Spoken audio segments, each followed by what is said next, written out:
thanks for pressing play. This is Christopher Lochhead, Follow Your Different, where we celebrate the people, ideas, and companies that stand out. And we are proudly sponsored by the good people at Oracle NetSuite. They want to help you turbocharge your growth. So go to netsuite.com/different today to set up a free growth review with an expert in your industry. That's netsuite.com/different. On today's episode, two of my absolutely favorite people. These two women make me glad to be alive, and I know they'll make you glad to be alive too. Dushka Zapata and Heather Clancy. And it turns out, I believe, they are two of the most important writers working today. Dushka, as you know, is our most regular guest here on this podcast, and she's most famous for being one of the top writers on question and answer platform Quora.com. Heather Clancy is a longtime celebrated journalist, and she also happens to be the co-author with me on Niche Down. And that's what we're going to talk about today. Dushka puts Heather and I under the microscope. We talk about what it means to niche down, why being different is a superpower, and why this book is so personal to Heather and I, and so much more. So if you're interested in niching down, or you've ever thought about writing a book, there's a ton of takeaways you'll get from this episode. Check out lochhead.com for the show notes and more about Dushka and Heather's background and the key links from this episode. Here we go. Hey ho, let's go. So I want to start with when you were little, Christopher. And I want you to explain to me what it's like to be dyslexic. Oh, wow. Well, I guess the first part is when you're little and dyslexia is not a well-known thing, you don't know you're dyslexic and the world doesn't know you're dyslexic. So I think when you get diagnosed probably matters a lot, as I've talked to other dyslexics. So that would be the first thing I'd say. And then the second thing I would tell you is, my life has been one giant dichotomy, one giant bipolar adventure. So on one hand, look, and this may sound arrogant, but I knew I was really smart about a bunch of stuff, but I also knew I was really stupid about a bunch of stuff. And I couldn't reconcile it. It didn't make any sense why I had all these abilities over here, and people told me I was special, not special in the bad way, but in the good way. But at the same time, math was over for me in grade 3. By grade 4, school was terrible. So up to grade 3, it was okay, not great. I didn't love it. Some kids love it. Mm-hmm. But by grade 4, here's the proof. In grade 3, I won an award for being the most mature kid in my class. Oh my God. And that's where you peaked. That's where I peaked. And grade 4, I spent, Jackie could tell you, of course, but some massive percentage of time in the principal's office. And my mom was like, what is going on? My kid has excellent grades, most mature boy, and then he's doing all this horrible stuff a year later. So, what horrible stuff? Mostly acting out in class. Mm-hmm. When you tell a kid with ADHD and dyslexia and dyscalculia, and, I don't know that I'm bipolar per se, but I'm somewhere on that spectrum. And the other one I found out, this is the new one I've learned lately, is executive function disorder, which is sort of I don't know what's left and right and north and south, and I can't put together IKEA furniture, and parallel parking's hard. I don't think anyone can put together IKEA furniture. Yeah, I know. My friends at TaskRabbit can do it.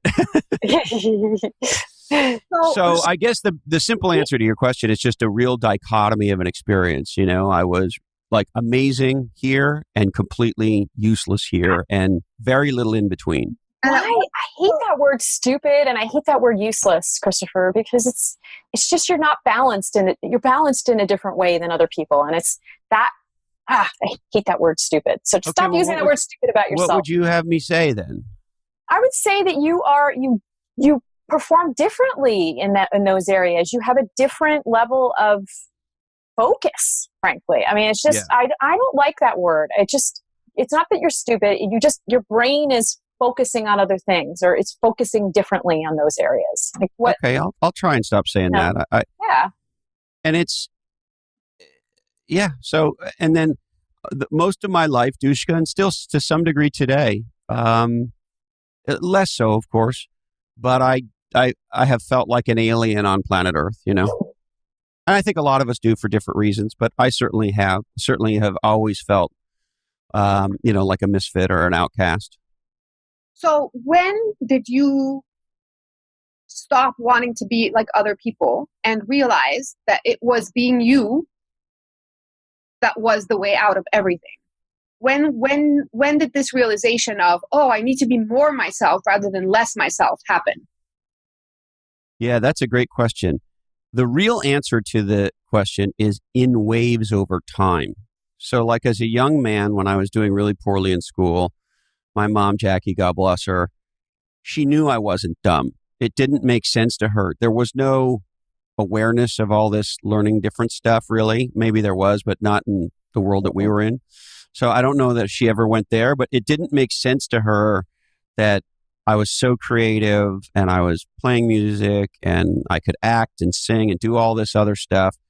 And I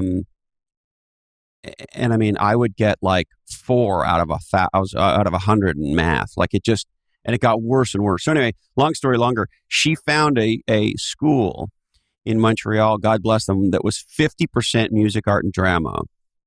And I went to that school for middle school. And I became one of the superstars in that school. I was the lead in the play multiple times. And yeah, look, it's always a big deal for a kid to be the lead in the play. It's an even bigger deal, I think, to be the lead in the play in a fine arts school. And not just the lead in my grade, for the school, which went from kindergarten to graduation of high school. And I was the lead 2 years in a row. So I stood out. And I naturally, to answer your question, went for it in those areas. And at the same time, every report card, math, science, geography, all this stuff, terrible. Mm-hmm. And Heather, do you have a similar version? I know you less well than I know Christopher, but do you have a similar version when you were little? Before you decided what you wanted to do when you grew up, or before you identified, all of these things. I feel isolated, or I feel alone, or I don't belong, or I'm not like other people. Like, what is your equivalent of that story? Because I feel we all have one. My equivalent of that story is I am the world's most boring person compared to Christopher. I was one of those kids that was like absolutely across the board a really good student. And it didn't matter if it was math. It didn't matter if it was like I took pre-calc, I took advanced physics, but my body and mind and soul wanted to be in the creative stuff. So I was naturally over there. Like when I decided to go to college, it was one of those things where you take that stupid, SAT test, and you're supposed to have like, that's supposed to point your way. I got the same score on both. So for me, I'm programmed in a totally different way than Christopher. I am absolutely a rules person. I have always been, and that's been one of my rules. Like rules. So I have to be perfect. I have to do this. So for me, kind of forcing my way out to let the me out that is in there was a harder thing, because I could have gone in so many different directions that it was almost a little bit, I had to be shoved, right? So it wasn't, I didn't consciously, I know Christopher probably thinks I consciously made the choice to be my own niche, but I got shoved in a number of directions over time. So for example, I got shoved towards technology reporting. Who was doing the shoving? Sometimes circumstances, just simple things like, for example, the reason, actually, this is a little bit of a weird story, but I always thought that I would be, and this is why one of the reasons I admire your writing so much, because you just write about so many just things that are so insightful and so fun that people can really relate to. And I always thought when I was in college, I wanted to be a magazine writer. I wanted to go write for Vanity Fair and just be like this great writer and blah, blah, blah. And out of college, my first job was at United Press International, and it was on the business desk. And the reason that I got that job was my parents. my parents had really focused on helping me do just lots of different. So they looked at my ability to do lots of different things. So they shoved me in lots of different directions. Like, try this, try that. Do you like this topic? So they encouraged that, which I would have to say was very helpful. And the reason I got my job at United Press was because I wrote a letter to the business editor, but I included like a play review I had written for, I think it was actually the movie Blue Velvet, if you can remember that movie, that like crazy, icky movie, but just I wacky. love Blue Velvet. That review got my job to write about business journalism. So, you know, I don't know what my point is, but I guess my point is partly that my parents encouraged me to look at different things and kind of in some, you know, I'm happy with, I don't deal with change very well. So I shouldn't say that. I don't seek change. I do deal with change well. If I get thrown over here, I just, boom, I adapt. I kind of like change on the fly. So that is a good skill that I have. But I don't jump of my own accord, if that makes sense. I won't jump over that cliff. If I get shoved, I'll pull out my parachute. I'll, get my wings. I'll go in the direction I want to go, but I don't consciously make that leap. Right. And what do you think brought the two of you together to write a book about about ferociously being, the part of you that you at some point wanted to hide? So Christopher is very convincing, as you know, but the thing that brought us together was, I have known him for 25 years, I think it is. We don't know exactly the first time I interviewed him, but the thing that I always appreciated about my interviews with Christopher was that he was doing a lot of pushing. Think about it from this perspective, Heather. But I also was enabling him to. I know that I asked questions that helped him change his thesis on different things, or that helped communicate those things in a way that maybe he wasn't ready to communicate yet. So I know that I asked questions that helped change the messaging on things and helped form the messaging on things. And so he knew that I had always been interested in entrepreneurship, just because fortunately, the technology industry has a lot of entrepreneurs, and that's at the time what I was covering. And I was just always fascinated with what made you think of this idea, and how did you get the notion to contact these people about it? And I was always fascinated by that, and always really interested in helping those people tell their stories. What makes you different? Why did you choose to do that? And so when he thought about this book, it just sort of was a natural intersection, I think. And I'm putting words in your mouth, Christopher, but that's from my perspective how it come. I got the call because like I said before, I get my little routine, and I'm good in my routine, and I usually have to be shoved out of my routine to do something different. And when you ask someone questions, are the questions designed to get them to change their original thesis, or are you just haphazardly inquisitive? I think I'm inquisitive. I think that I just I don't. Sometimes it's intended to challenge a point of view. Absolutely, any good journalist does that. Any good observer of human nature will ask a question to convince someone to challenge their own point of view or to confirm their own point of view. So if you ask a question that raises a little bit of conflict, it does make you think about, do I really believe this? Yes, I do, and here's why. So sometimes, yes, my questions are meant to do that. Other times, I just really honestly don't. My brain will go off in a direction a couple steps maybe ahead of it. And I know I've asked questions of executives that they weren't thinking about. And I know that I've done, gotten people to think about things in a different way. And I know it's kind of, you know this, but when someone says to me, wow, that's a great question on an interview, and I know that it's not just them kind of giving, stroking my ego, when I know it's a genuine reaction, I think, oh, good. I'm just an inquisitive person naturally. And Christopher, what was the part of the book that most surprised you? Like in the context of working with Heather, what part of the process surprised you the most? I think what surprised me the most is it just worked from the second we started working. I don't remember, Heather, you correct me if I'm wrong. It's been several scotches ago now, but I don't remember us having any real detailed conversation about process or workflow or who was going to do what or how we were going to do it or when we should talk and when we should eat. There wasn't a lot of upfront. I had a bunch of stuff. Heather, of course, brings 25 years or whatever of her incredible career and relationships and amazing entrepreneurs and that she knew and had written about. And so, I brought a big body of work. She brought a big body of work.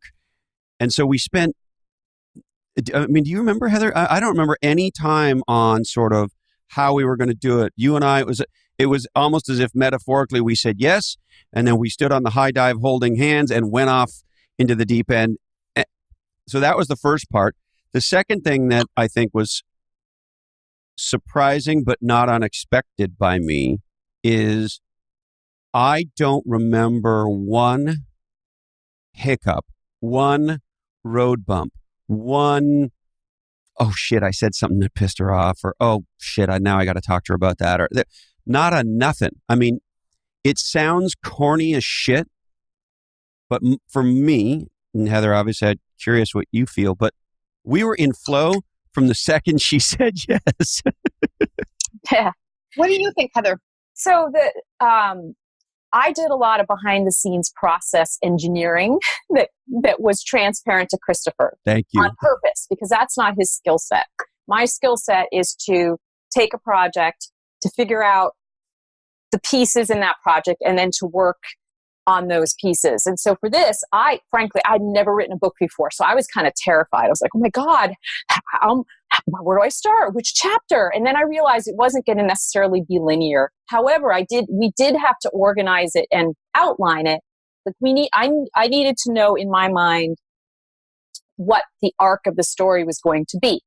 I wasn't necessarily going to start at the beginning and get to the end, but I needed to know what the arc would eventually be. So I spent a lot of time up front in between our initial phone calls, kind of in my mind, just thinking about what his philosophy was and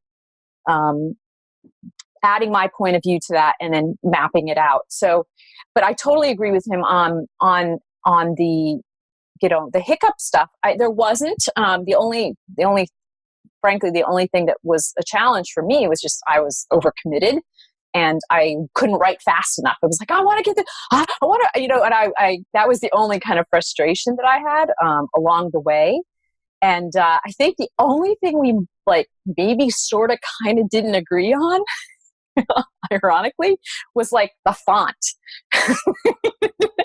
Because what is it, the one you love? Is it I love Courier. Courier. I found out afterwards there's this font called Dyslexa something. There's a name for a font that is purpose-built that is easy on the dyslexic eye, and it is very similar to Courier. And I only found that out sort of 2/3 of the way through. I'm like, oh, that's why I love Courier. So we had this little, I intellectually just, in my mind, the visual of it was slightly different. But at the same time, I was like, wow, Christopher really, if this is the thing that we need to have, if this is the way we need to present it, then this is the way we need to present it. But that was just a hiccup that, that reflected our different, just points of view. I don't understand. I don't have that experience. I've since age 6, I've been under the covers like this, reading books. And so it just didn't matter as much to me. And I didn't fully appreciate how difficult it was when you get this big dense thing, like how can you read it? So anyway, so that honestly was the only hiccup we had, and I couldn't write fast enough. And we would kind of write back and forth, and I would deliver a draft, and we would massage it and have fun with it. And it was surprisingly easy to get the voice in sync, in my opinion. And through working with Christopher, do you think that you have a sense of how he perceives the world? Oh, absolutely. I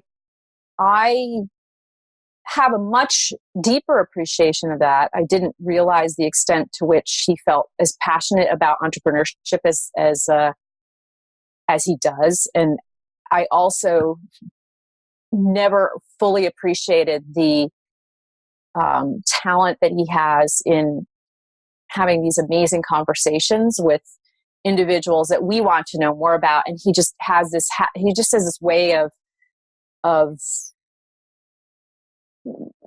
helping amplify what's really interesting about that person, and asking questions that are the ones that you would want to ask if you were having a scotch or something with that person, and not being too formal, and not engineering a conversation in a way that an interviewer would, but having an actual conversation and making that person more real, making that person more of a person to you than you might have appreciated in the past. Instead of them being this they just seem more accessible after a conversation on Legends and Losers on the podcast. So for me, I have a much deeper appreciation and a respect for the ability to highlight the work that people are doing, and what makes them different, and what makes them unique, and the way that he encourages that is just really refreshing, and it's truly different in the style of the there's so many people that are trying to help decipher and decode what makes someone successful as an entrepreneur, and I just feel like this point of view is underappreciated. And Christopher, of all the people that you've spoken to, I mean, for the book, but also in Legends and Losers, of all the people that you've spoken to, what do you think are the I'm super interested in people's unique stories are always interesting, but I'm interested in what the commonalities are. So one commonality obviously is the one that you present in the book, which is the part of you that makes you different and weird is the part of you that makes you wonderful, and that's the part that you're supposed to be exploring more. But have you found any other insights that you think show up again and again that you think might be material for future books that you guys write together? Yeah, I absolutely think so. And I just want to just say thank you to Heather for those nice words. And I also want to, she knows this, but Dushka, working with her was a thrill of a lifetime. And the worst part about writing Niche down was when it ended. I did not want to not be writing a book with her. I did not want to not be in communication with her, on a almost daily basis for a meaningful period of time, working on something that was so important to both of us. And so I loved that experience. I will never be able to thank you enough for that experience, Heather. And I'm really hoping one day you'll do it again with me. I love the shit out of you. I really do. Guys, this is the seed I'm trying to plant with my question. I got you, Christopher. Oh, you had me at hello. I mean, first of all, it's a little unfair because I'm deeply in love with both of you. And so I'm just going to be in that place for this conversation. But to get to your question, I think there's another one. There's a couple. I think there's another one that flies in the face of maybe what is the number one. So the two number one pieces of entrepreneur advice I hear today are: one, hustle, hustle, hustle, and two, follow your passion. And it turns out both of them are fucking stupid. If you need to be told to hustle, that is to say you're going to have to work hard as an entrepreneur. You're not an entrepreneur. Go get a government job. You're going to have to work hard. It's 80 hours a week. That's what it is. And if you're not mission driven about what you're up to, then, go get a government job. And then follow your passion.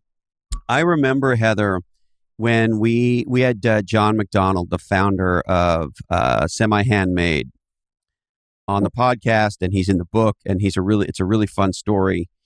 And on Legends and Losers, Dushka, and the company's an Inc. 500 company, and they create these custom front ends to IKEA back ends, so you can get a very high end looking kitchen at slightly more than IKEA prices. Essentially, is where is this new niche they found, and he's unbelievable. I've fallen in love with him. Anyway, on Legends and Losers, he says he'd moved from Philadelphia to become an actor or writer or a Hollywood guy, and he was in his late 30s. It hadn't worked. It wasn't working. He'd never got any meaningful work doing this stuff. And his words were, "I was the angriest waiter in Hollywood." Mm-hmm. And I'm paraphrasing, but he said, "My life began when I gave up on my dream." And so if you think about the stupidity around follow your passion, it's really bring your passion to something you can make a difference in. And I think the truth is, for many of us, not all of us, there's some people who at age 5 know they want to be a vet, and they become a vet, and they're hugely successful, and fucking A, God bless them. But I think there's some meaningful percentage of us where that's not true. And success is about thrashing around. Success is about figuring out you're different. And most importantly, figuring out what makes you different in a way that solves a big problem that is not solved in the way you think it could or should be solved. And when you connect your different to a problem that matters in a unique way, and then either as an individual in your career or as an entrepreneur, bam. So, to finish the John McDonald story, he just, for some reason on a whim, starts taking a carpentry class. He'd never done carpentry. So he's 38 years old. He takes a carpentry class. He's drawn to it for reasons he's not quite sure. He ends up cutting off one of his fingers, but he still keeps going. He doesn't know that it's going to be a career. And I could finish the story if it matters, but essentially one thing leads to another. And now he's this incredibly successful entrepreneur with this awesome business, and it's really worked out. And so the other part is this connection of, yes, what makes you different, but connected to a problem that matters, and understanding that particularly if you're somebody who's a bit of a misfit, there's going to be some thrashing around. This notion success is about failing in the right direction. It's about experimenting. And it's also about being open. The idea for Semi Handmade came to him from a client while he was working on, carpentry shit. And so there's also an openness to, maybe, not to get religious, but, maybe God's tapping you on the shoulder every once in a while, whether it's God or the universe or whatever you want to think about. Life taps us on the shoulder and goes, "Psst, hey, that way." And so I think all of us have to be listening for the psst, over there, not there. Yeah. If I could just add one thing that I'm just going to observe, and it's, and I'm just thinking, I was just sort of testing my thesis with the different individuals you wrote about, but many of the problems that the folks in Niche Down were trying to solve were very personal problems. Yeah. Right. So Sarah Blakely, she had this like personal issue that she was trying to deal with the stupid pantyhose, and she had to wear them, and she cut the feet off, and how could I do this better? And, the folks at Gojo with the soap, that was again, she didn't want that harsh stuff on her hands. And so she had to, figure out a new formula. But the problems in many instances are very personal. And then you realized that they're personal, but they're also bigger than personal, right? That other people have that same need, and that you can take your experiences and share them in a way that will help other people. So that was just something I've observed. That's and if I could just put a fine point on it, I think you're so right. And I think the other thing that we learned is not only is it personal, but very often the creator, the innovator, the entrepreneur is experiencing the problem, right? Debbie Sterling, gal who graduates Stanford engineering, has, young girls in her life, wants to buy them engineering, math, science-oriented toys. All those toys she finds are mostly for boys. To quote the Big Lebowski, she says, "This aggression will not stand." Bam. Goldie Blocks, right? STEM toys for girls, science, technology, engineering, and math. Jack O'Neill, the wetsuit, right? He says, I'm just a surfer who wanted to surf longer, right? And so it's like, wearing a wool sweater's not cutting it. And so he goes to work in the garage. And so it's often what makes somebody mission driven, often to underscore Heather, is they're experiencing the problem personally and it's making them mental and they got to go do something about it. Like it's almost like they become possessed by it. So I would like to make a distinction here because I, in my opinion, we're talking about two different things. One is someone who takes a problem really personally and wants to fix it, which is a very driven person that goes, this pantyhose is just not okay, or this wool sweater when I surf is not okay. But the other kind of person is just trying to survive. And I think that is you, Christopher, because you're like, I don't fit in the world. Like, what am I supposed to do?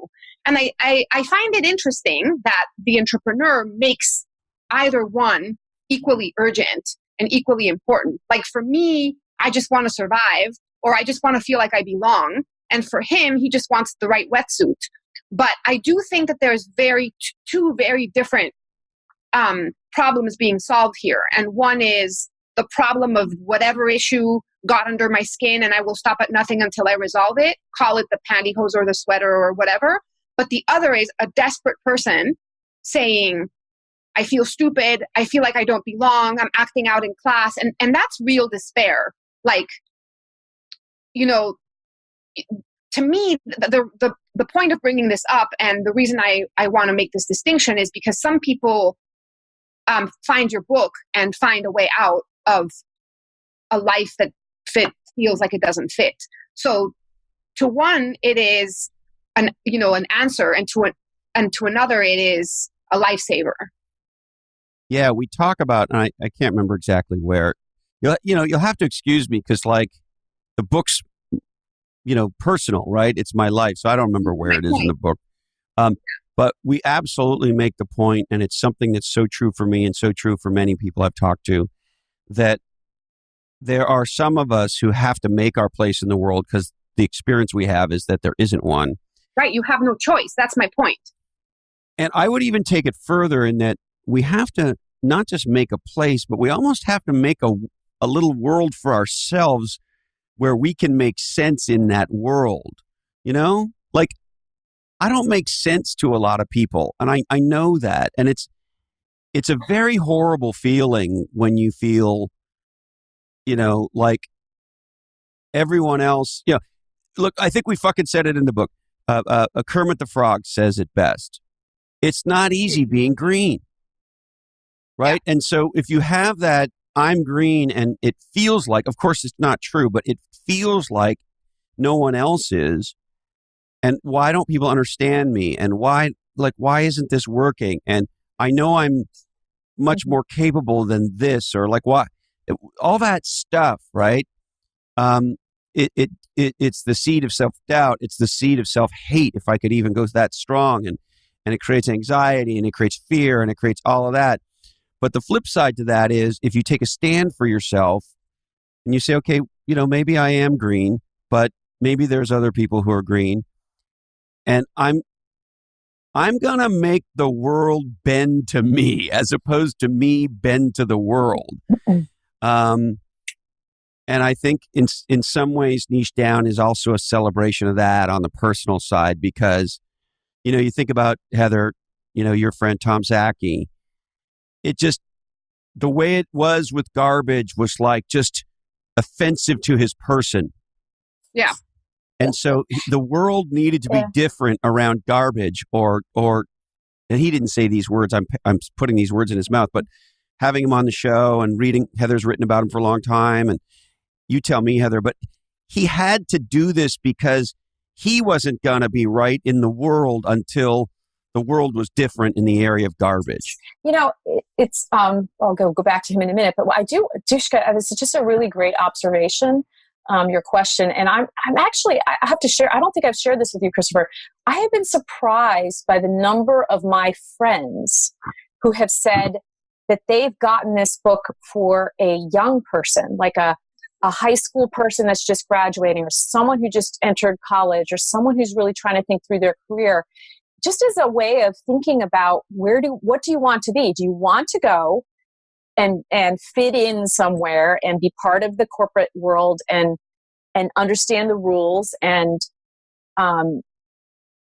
use your creativity in that way. And there are, by the way, some great sort of entrepreneurial sorts of things within large companies. I mean, Campbell's Soup has great food innovation happening in its umbrella, if you will. Like there's a protection or somehow. I mean, it's obviously a different way. I mean, if you fail, you still have a job. If you fail as an entrepreneur, you fail, right? And your credit cards are maxed out or whatever. But I've been actually very surprised by the number of individuals who have said to me, I'm going to give this to, my nephew or whatever, to help them to help them understand that it's okay to be different and that there is a path and that there's some really successful people that have been different. And if you look around you, it's not, and you don't have to be, you don't have to have, success doesn't have to be in a $500 million context. Success can be in a $500,000 context. I mean, what is success to you? But I guess, anyway, so I've been very pleasantly surprised by the number of people that have sort of said to me implicitly, I love how you talk about this because it shows that success is very different for different people. Tom Zaki is just an amazing individual. And recycling existed before his company was there. I mean, it existed, but what he did was change the concept of what you do with stuff. This stuff is not garbage. This stuff is a resource. It's going to be upcycled into this other item. For me, it's the whole concept of a circular economy and it changes the idea of consumerism. So he didn't invent recycling, but he got people to think about it differently. And that's what to me is so compelling. The company is amazing. And by the way, he also is willing to change. He started out in one completely different place. He was just taking this stuff and making worm proof, taking fertilizer and thinking very consumer oriented. Now he's thinking much more largely. And in order to get there, he had to make some decisions that were hard. Like I'm going to completely change the way I'm thinking, and I'm going to switch it. So anyway, I'm babbling. So here's my last question. I think that when you write a book, the thing that you have on your mind is this thing is going to outlive me. The whole point of writing a book is that you leave something behind. So you should know.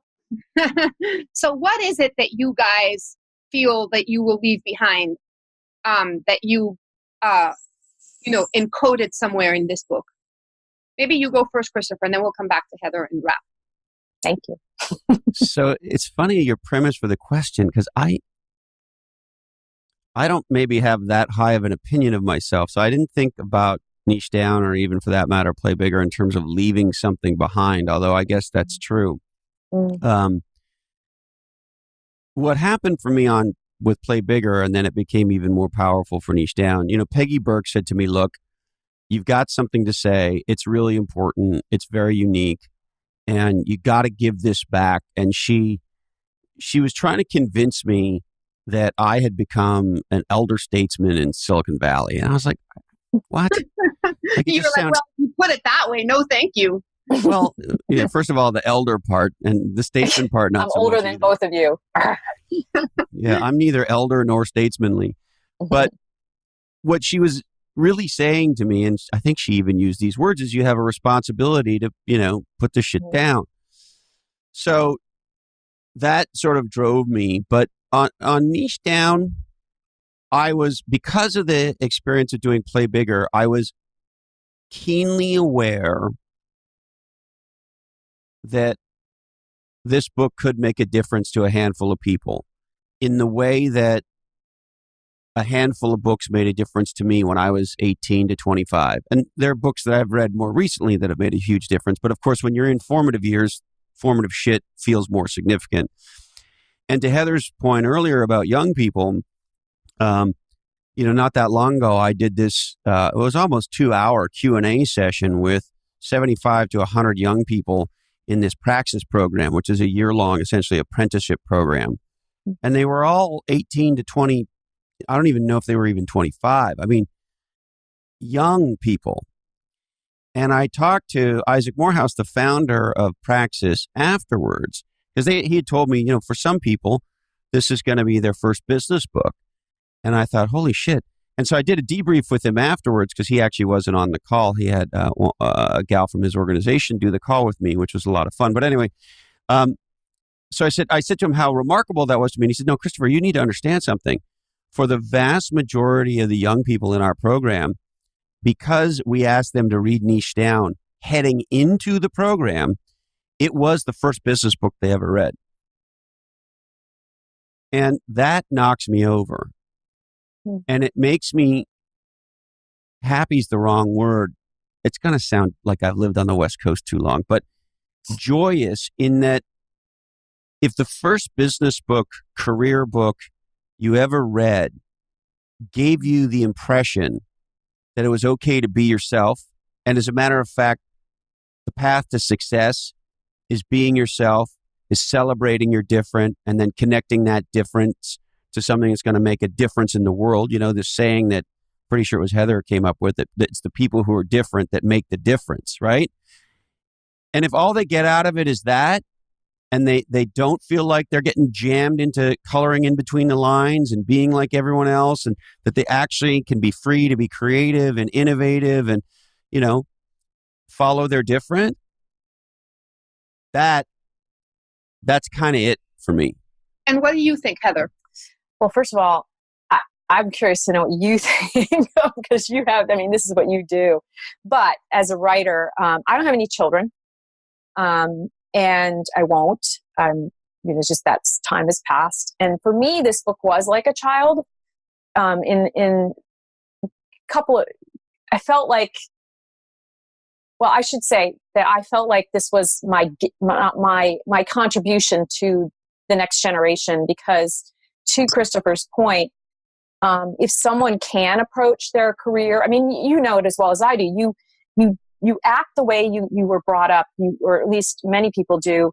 You have the habits that you form as a young person follow you through your career, and you work in a certain way, and you process information in a certain way, and you make decisions in a certain way that you were programmed or taught, or whatever the word is, to do when you were young. And so if we can, for me, being able to share, I've always loved sharing. I've always loved sharing stories and for me to be able to share and show examples of the fact that you can think this way and be different, that you don't have to be programmed, you don't have to be fit in, you don't have to, that you can, by the way, that you can focus on a social impact, that you can do things that will make a difference for the world, that are good for the world.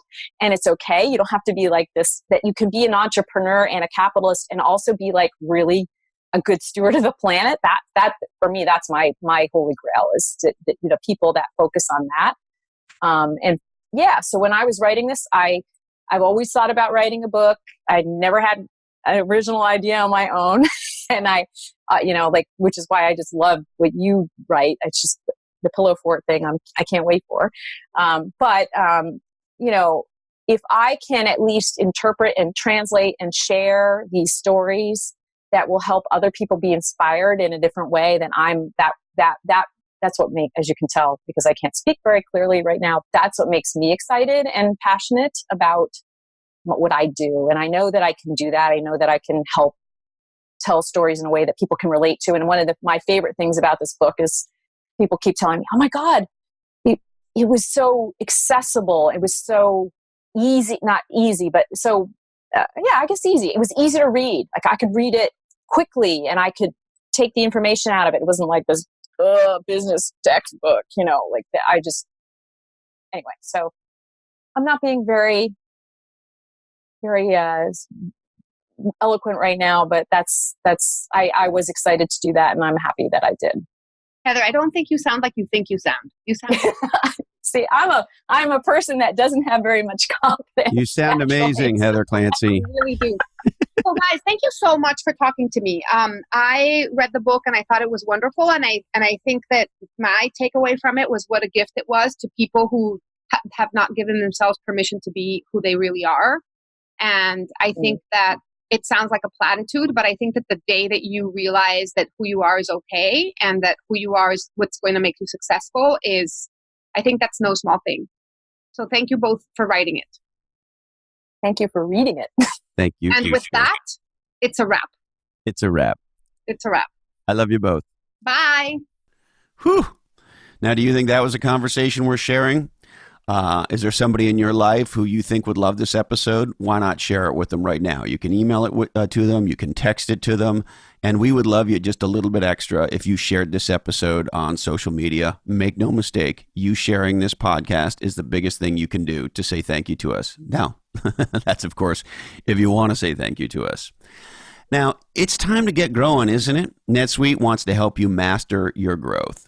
Check out netsuite.com/different. And when you go there, as a listener to this podcast, you will be able to set up a free 1-hour growth review with an expert in your industry.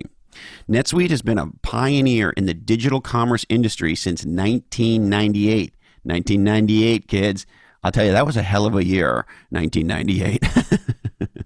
They provide an e-commerce solution that is really what you could think of as unified e-commerce. We're living at a time today where we have what's called an omni-channel world. Customers need to be able to get to you from your website, from a mobile device, from a tablet, and so forth. And what's required to be successful is to connect your website to your commerce capability, to your inventory, and to your back office, and ultimately your accounting systems. And that's what you get with NetSuite. NetSuite powers thousands of online businesses, helping them to grow their revenue. With NetSuite, you can connect to your website to design the experience you want for your brand. You can transform your store, so to speak, delivering a continuous shopping experience by unifying all of the online and in-store buying journey. And it works on any device. Responsive web design that allows you to build device-optimized online shopping experiences that display beautifully and elegantly across smartphones, tablets, laptops, and desktops. And the beauty of NetSuite is it's a complete system. It's a suite. It's what's called an ERP business suite. And so by standardizing on NetSuite, you can get rid of many, many different disconnected systems that can really get in the way of delivering awesome online experiences to your customers and ultimately driving revenue and driving growth. To learn more, check out netsuite.com/different. All right. We would like to thank Niche Down, How to Become Legendary by Being Different. Check it out on Amazon.com today. And while you're on Amazon.com, check out this awesome book by Dushka Zapata, How to Build a Pillow Fort and Other Valuable Lessons. She's written, I don't even know how many now, 5-6 books. They're incredible. Dushka's books make awesome gifts. Check out Dushka Zapata, How to Build a Pillow Fort and Other Valuable Lessons while you're on Amazon. Also, some other good stuff to read. Greenbiz.com, GREENBIZ, or Z, depending on your religious beliefs on the alphabet. Greenbiz is where entrepreneurs and thought leaders who are trying to do good business by doing good things for the environment go to learn about all of that stuff. Check it out. And Heather Clancy is the executive editor of greenbiz.com. Another awesome place to check out while you're on the interweb, growwire.com. It's what legendary entrepreneurs read. Stories of innovation, motivating, inspiring stories. Check out growwire.com. And are you in Australia? Do you want to do some legendary marketing? Why not check out rapidmedia.com.au. And another nonprofit that I love, the Front Row Foundation, making moments that matter, particularly for people with life-threatening conditions. As you know, trying to deal with and overcome a life-threatening disease is probably the most challenging thing a human being can face. And the Front Row Foundation puts together a day, a miracle kind of a day for somebody in that situation. Go check them out, thefrontrowfoundation.org. All right, today's information is provided to you solely for informational purposes, and this oddcast is the sole property of the Lochhead Oddcast Network, and we would love it if you shared the shit out of it. All rights do remain perturbed. The information contained in this oddcast should not be taken without the express written consent of a medical professional. Don't forget to support your local podcaster. Buy John's Crazy Socks. Also, don't forget, hey, podcasts make a great gift. They're free, and you might turn somebody on to something that they enjoy on a weekly basis. So make podcasts a gift this holiday season. Only buy pasture-raised, free-range eggs. Thank you, Candy Dandy. I love you, Mom and Dad. And hey, Colin, this oddcast really ties the room together. Today, deepest apologies go out to Christine Comerford. Sorry, Christine. We just ran out of time for you. That's it. Thank you so much for investing part of your life with me, and I look forward to seeing you again soon on Christopher Lochhead, Follow Your Different.